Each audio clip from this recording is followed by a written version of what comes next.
Bonjour, et bienvenue dans cette nouvelle vidéo. La question de cette vidéo est la suivante. Quelle est la chose la plus troublante que vous ayez vue à la télévision? Passons dès à présent aux réponses. D'après Dan Popescu, la réponse à cette question est la suivante. 1. L'effondrement des tours jumelles, le 11 septembre 2001. 2. L'assassinat de l'équipe de Virginia TV. La journaliste Alison Parker et son caméraman Adam Ward menaient une interview pour une station de nouvelles locales lorsqu'un ancien employé les a attaqués soudainement avec une arme à feu. Fait troublant, tout s'est déroulé à la télévision en direct alors que, avec Alison au milieu d'une question, on entend une forte détonation, ainsi que les cris de Parker. Lorsque Ward laisse tomber la caméra, la transmission devient une image statique d'une fenêtre voisine et des cris continuent à être entendus. La transmission revient finalement à une salle de rédaction, avec une collègue clairement secouée disant qu'elle n'est pas tout à fait sûre de ce qui vient de se passer. 3. Le suicide de Christine Chubbuck. Christine Chubbuck travaillait comme présentatrice en Floride lorsqu'elle a dit à son équipe de production qu'elle devait lire un bulletin de nouvelles avant la programmation de ce jour-là, une demande inhabituelle.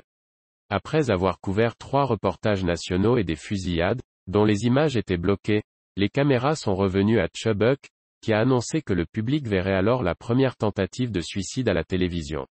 La jeune femme de 29 ans a par la suite sorti une arme à feu et s'est tiré une balle derrière l'oreille. La station a annoncé son hospitalisation et son décès, en utilisant un scénario que Chubbuck elle-même avait écrit en préparation, qu'elle avait laissé sur le bureau de presse avant qu'elle se tue.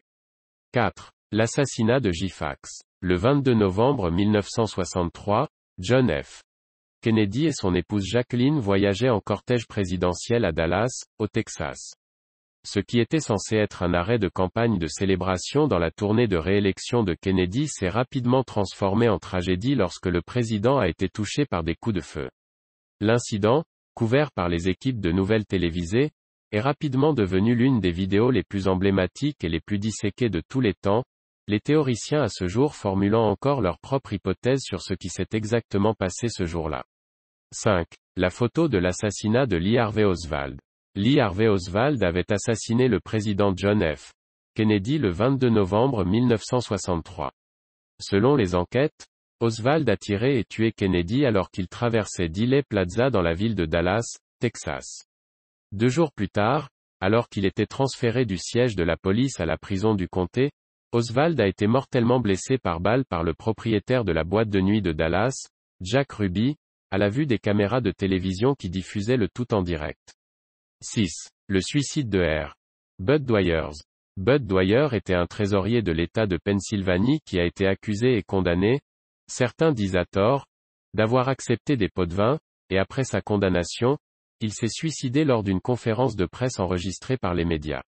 Ce n'était pas à la télévision en direct, mais certaines stations de Pennsylvanie ont diffusé des images cet après-midi-là de Dwyer se tirant une balle dans la bouche. 7. Le désastre de la navette spatiale Challenger. Il y a 34 ans, la NASA a connu une tragédie en vol lorsque la navette spatiale Challenger s'est brisée peu de temps après son lancement, tuant les 7 membres d'équipage à bord. Le lancement et l'explosion ultérieure ont été diffusés en direct sur CNN et ont été regardés dans les salles de classe à travers les États-Unis ce matin-là. La NASA a mis en place une émission satellite spéciale pour les écoles du pays pour regarder ce qui était censé être un moment historique. Note de bas de la page. Murders of Alison Parker and Adam Ward, Wikipédia. Christine Chubbuck, Wikipédia. Assassination of John F. Kennedy, Wikipédia. 34 years ago today, the Space Shuttle Challenger broke apart and killed everyone on board. D'après Jérôme Goodman, la réponse à cette question est la suivante. Merci beaucoup pour la DDR, Amy. Je me souviens encore d'avoir vu cet incident à la télévision et ça m'a donné des frissons. C'était il y a 3 ans, lorsque je rendais visite à mes parents dans ma ville natale. Presque toutes les chaînes d'information étaient sur le coup pour parler de ce cas particulier, le meurtre de Swazi à la gare de Nungambakam, à Chennai. J'ai pris le train local, plusieurs fois quand j'étais à Chennai et il y a généralement beaucoup de monde. Je ne pouvais pas croire que cela se soit passé en plein jour, avec autant de gens qui regardaient une pauvre fille mourir. Swazi, une fille qui travaillait comme ingénieure logiciel dans l'une des entreprises de Chennai, a été déposée à la gare par son père. Elle ne savait pas que dans quelques minutes, elle serait poignardée à mort par un harceleur fou. Oui, vous l'avez bien lu. Elle a été poignardée à mort par un harceleur de Facebook. C'était tellement dérangeant que partout tout le monde ne parlait que de ça, au travail, après le travail, dans notre appartement, partout. Ce qui était plus inquiétant, c'est le film qui est sorti 3 mois plus tard, un film qui glorifiait ce comportement de harceleur.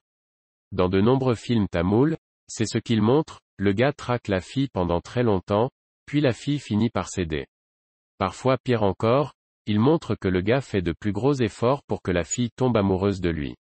Maintenant, je ne dis pas que ce meurtre s'est produit à cause des films. Je dis simplement que les médias ont la capacité d'atteindre des millions et des millions de personnes, donc avec cela, il y a aussi une plus grande responsabilité. La semaine dernière, nous avions accueilli une responsable de la diversité d'une grande entreprise de médias pour une conférence à notre bureau. Elle a montré ceci. Ce personnage, David Palmer, a influencé la possibilité qu'un Afro-Américain puisse devenir président pour les États-Unis. C'est ce que les médias peuvent faire.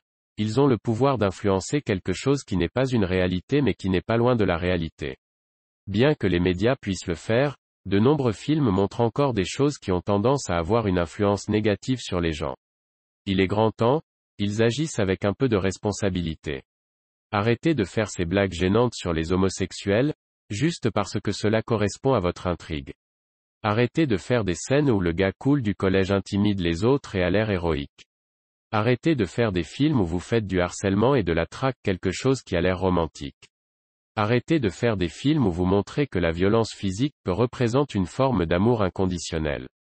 Arrêtez d'écrire des dialogues qui disent « les vrais hommes ne pleurent pas » ou ceux qui disent « les femmes sont comme des fleurs ». Je comprends que les films sont censés refléter la société, mais les films peuvent aussi montrer à quoi peut ressembler une société meilleure. Encore une fois, je ne dis pas que ces activités se produisent à cause des films, mais il est grand temps qu'ils cessent de glorifier ces comportements dérangeants, vous ne pensez pas? D'après Charlie Girard, la réponse à cette question est la suivante. Quand j'étais petite, ma grand-mère utilisait des CD de musique évangélique pour m'endormir.